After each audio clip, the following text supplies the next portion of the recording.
के खाद को थोड़ी थोड़ी दूर पर इतना इतना खड्डा खोद कर बाबा के उस निर्माल्य को डालना प्रारंभ करिए। क्यों? क्योंकि उससे भूमि की उपज देव अधिदेव महादेव की कृपा से अपने आप बढ़ना प्रारंभ हो जाएगी। उसको रखो, डालो, सभी जगह पर नहीं, कुछ स्थान चिन्हित कर लो कि हाँ ये बमोल का पेड़ है, इसके नीचे मैंने रख दिया, बे पीपल का पेड़ है, इसके नीचे मैंने रख दिया। उस निर्माल्य का एक बाबा से निवेदन कर कर बाबा बस आपको लेकर जा रहा हूं, ये समझो कि आप मेरी भूमि को उपजाऊ आप बना सकते हो, मेरे जीवन को धन्य आप बना सकते हो। उससे दो फायदे होंगे। क्या?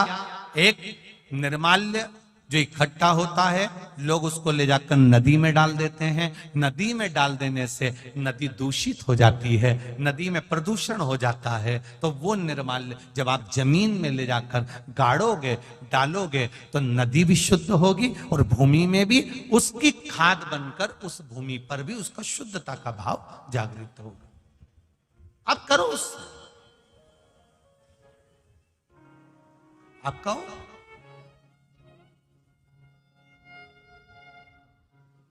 हर कहीं थूक देना, हर कहीं पर पान खाकर थूक दिया, तंबाकू खाकर थूक दिया, कहीं पर भी तुम्हारा मन पड़ा और तुमने पिचकारी, ना ना ना ना ना, शिव पुराण कर रही है, उससे हमें दोष लगता।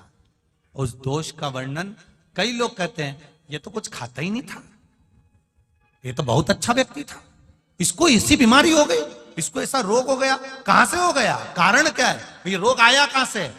हो सकता है इसकी आदत में था, घर से निकलता था, कहीं देवालय शिवालय पढ़ता था, ध्यान नहीं दे पाता था, थूक दिया, उस पे से निकलकर लोग जाते रहे, मंदिर पहुंचते रहे, उसका दोष जिंदगी में आ जाता है। वो दोष पहले के समय में गांव के लोग तो आज भी जानते होंगे कि पहले पीक दान चलता था। आप लोगों के स्मरण में होगा, कभी कभी आप लोगों ने देखा भी होगा, छोटा सा रहता था, उसमें लोग थूक देते थे, उसमें लोग खुला कर देते थे। पर यहां वहां लोग नहीं थूकते थे, पर चला, अब लोगों ने वो चालू कर। दो चीजें स्मरण में रहे, कोटेश्वर बाबा का दर्शन करने जाओ, महाकाल बाबा का दर्शन करने जाओ, ओमकारेश्वर बाबा का दर्शन करने जाओ, चाहे तुम्हारी मर्जी पड़े जिस शिवालय में दर्शन करने जाओ, जिस मंदिर में दर्शन करने जाओ, उस मंदिर में अगर कोई बेलपत्री जमीन पे पड़ी है, कोई फूल पड़ा है, आप दर्शन करने आए हो ना, उसको उठाकर किसी एक कोने में, किसी एक जगह पर ले जाकर पटक दो। कहीं थोड़ा सा भी अगर पुष्प और निर्माल्य रास्ते में पड़ा है, उसको कोई लांगेगा, उसका दोष हमको लगेगा, इसलिए उसको उठाकर कहीं एक और रख दिया जाए, रख दो।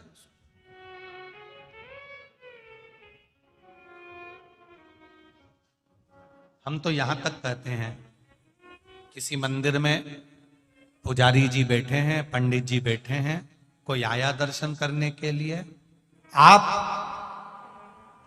भगवान की बेलपत्र, भगवान का पुष्प उसी को दो जो आपसे मांग रहा। कई बार विद्वज्जन उस फूल को, उस बेलपत्री को उठाकर उसको दे देते हैं जो उसका मोल नहीं समझता, और बाद में उसको ले जाकर कहीं पटक देता है। उसमें उसकी प्रधानता नहीं होती, उसकी प्रधानता।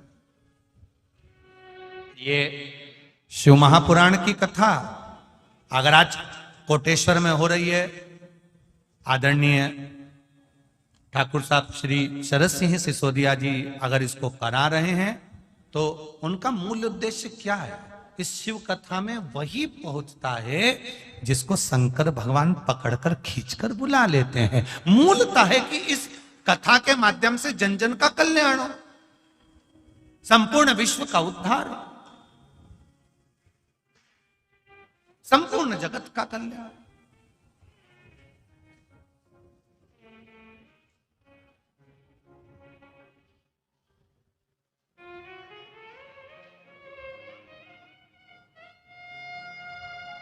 कल कोई कह रहा था, गुरुजी ये कथा क्या कोई राजनीतिक उद्देश्य से हो रही है।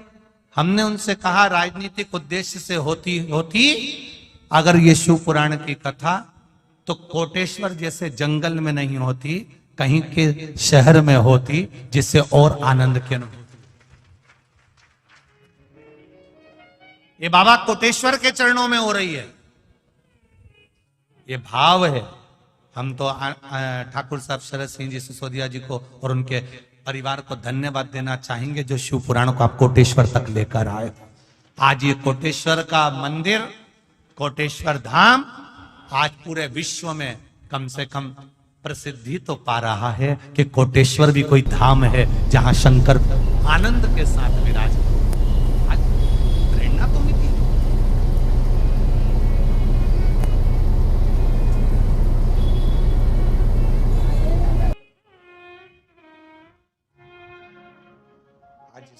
सब जगह पर, हर जगह पर लोग किसी न किसी रूप में धार्मिक क्षेत्र को प्रगति की ओर लेकर जा रहे हैं।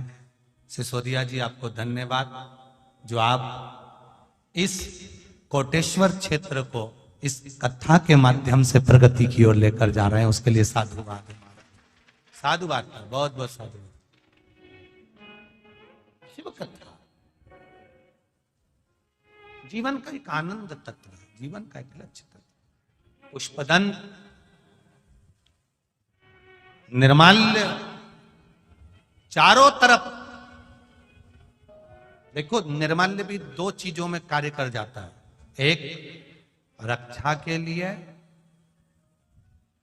एक अपने कार्य की सफलता के लिए।